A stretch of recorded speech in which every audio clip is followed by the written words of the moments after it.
There you have it. Called the post. Good morning. Stars and Stripes Day at Belmont Park. Interesting card at Arlington. You got a nice race at Delaware.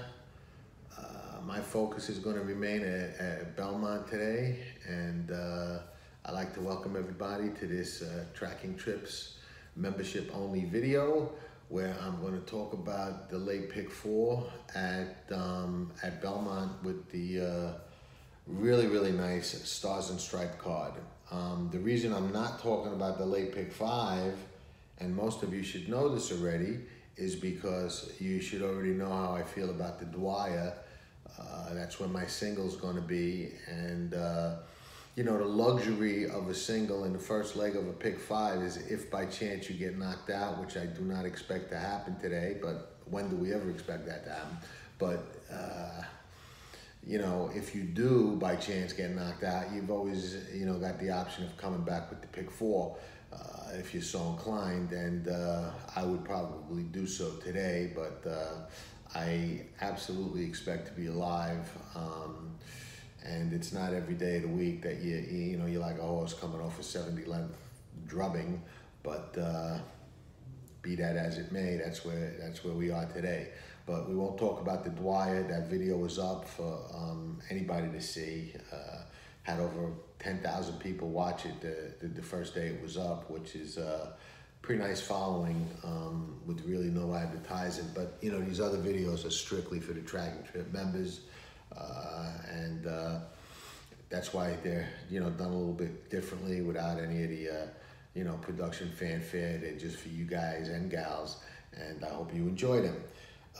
Getting right into the pick 4, starts in the 7th race. It's not the last 4 races today. They moved the pick 5, the pick 6, and the pick 4 back 1 race and left the last race out on its own, which I'm kind of glad they did, because they made it an all stakes pick 5 and pick 4, which I prefer to, you know, sneaking those cheaper races in there on these big days especially. So I'm happy with that move. Whatever reason they made it is good with me. Starts in the Belmont Sprint, and I think the key to looking at this race is that it's 7 furlongs, not 6 or 6.5. And with the way the pace lays out, with, you know, 3 speed horses, you know, in there with I Love Lulu, Shaft of Light, and Lewisfield, you know, kind of sets it up for somebody coming from a little off the pace or even off the pace. My top choice without question is Whitmore. I've been impressed with him this year. I'm hoping he can maintain his form. His 2 Oaklawn races were super. The Churchill Downs race, he had trouble in the slop, had no chance to win. The race in the True North was an excellent race. Another jump, he gets that one, and I think the 7 furlongs is really going to help him. The pace scenario is really going to help him, and I'm looking for a big race from Whitmore. You know, the other horses that will be able to take advantage of this pace if it plays out the way that it looks are Limousine Liberal on the rail and Favorable Outcome on the outside. I would use those 3, but I'm going to go back at Whitmore and make him a little bit more of my key. But, you know, definitely on the big ticket, and I don't mean big ticket money-wise, I mean more spread ticket. I would probably have those 3, barring any scratches or any like really wild, crazy speed bias that may develop. Should that happen, I would be inclined to throw one of the speeds in. Not really sure which one. Maybe I Love Lulu, just because Jason Service is so much on fire. But I don't expect that kind of bias today.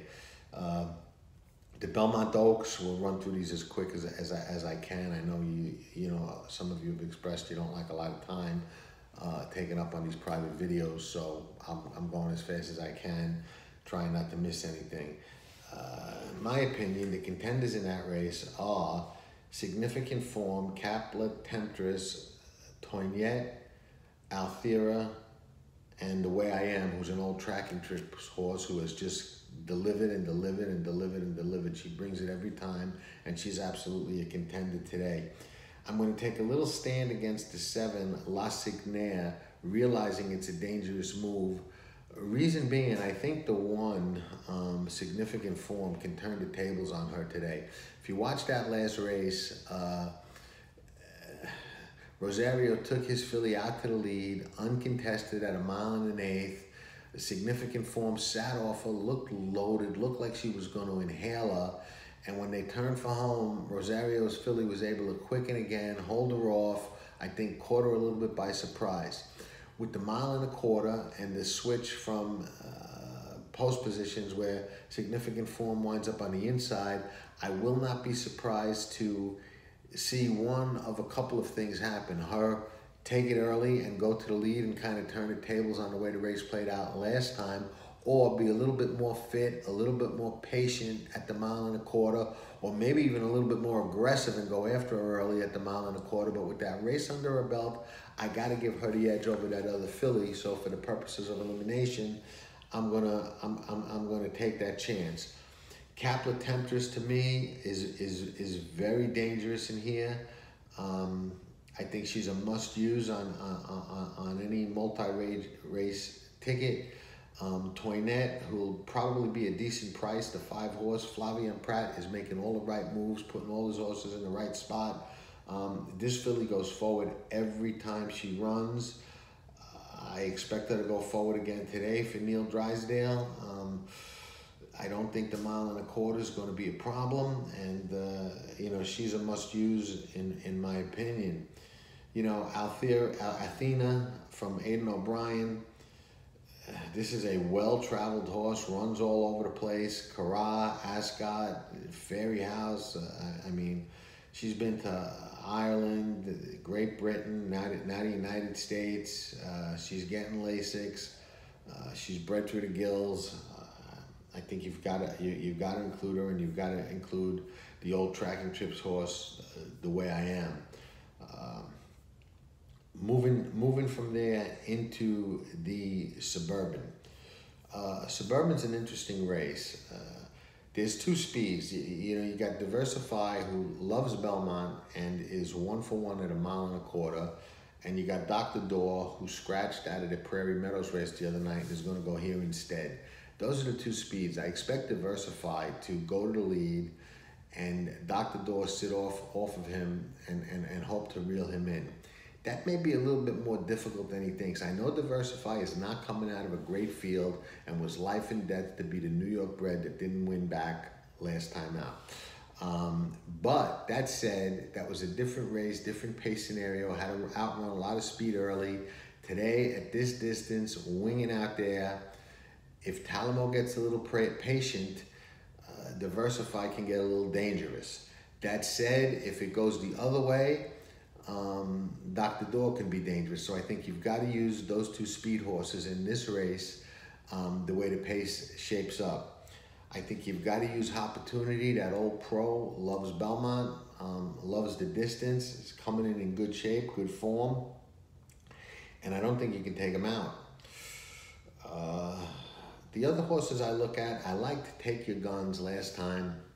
It was his first time thrown in against this kind of competition. He really was a little flat the last part of it. There's a danger that could happen to him again today, but there's also a danger that he can go forward today off that race. And I think that he showed enough promise that he deserves another chance to do that. So I'm inclined to give him that other chance. Second time with really good horses, stepping up his game. Don't want to leave him out. So those are my top 4 for sure. The other horse who can win that won't surprise me, but I'm probably going to take a stand against, is War Story. You know, he fits. He's going to be in the right spot.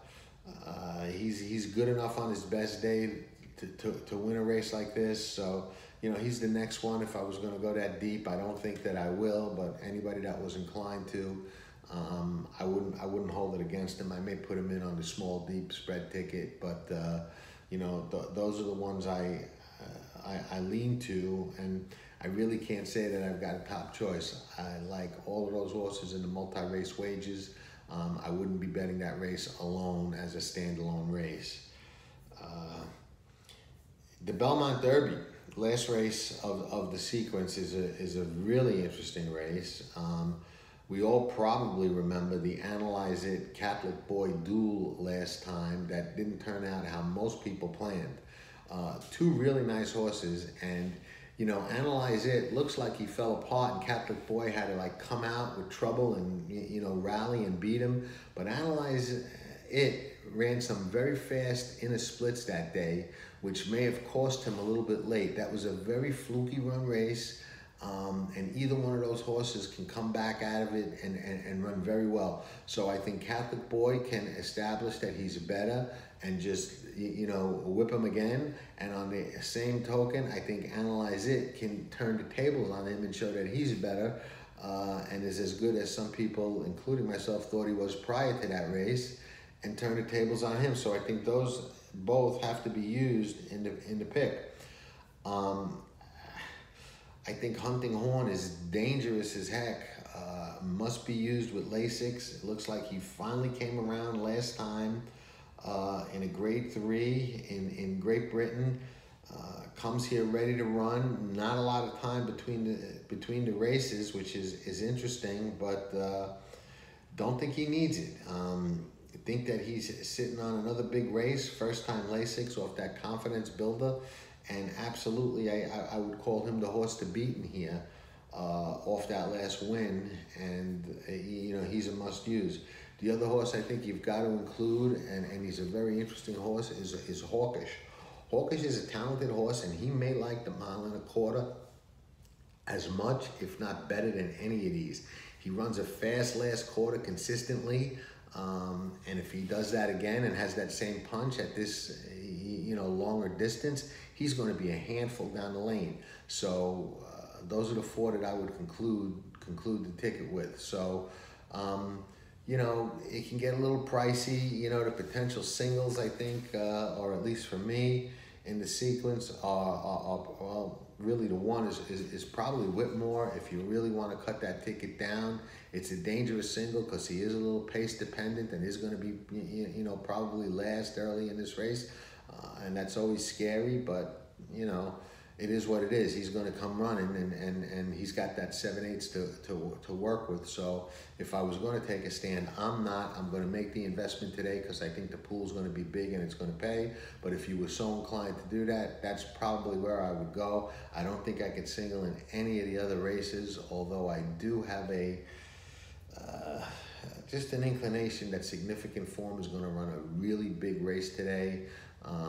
If you put a gun to my head, I might call it my top choice in there, but you know, I really think there's a lot in there that have a chance to win. So great sequence, great betting sequence.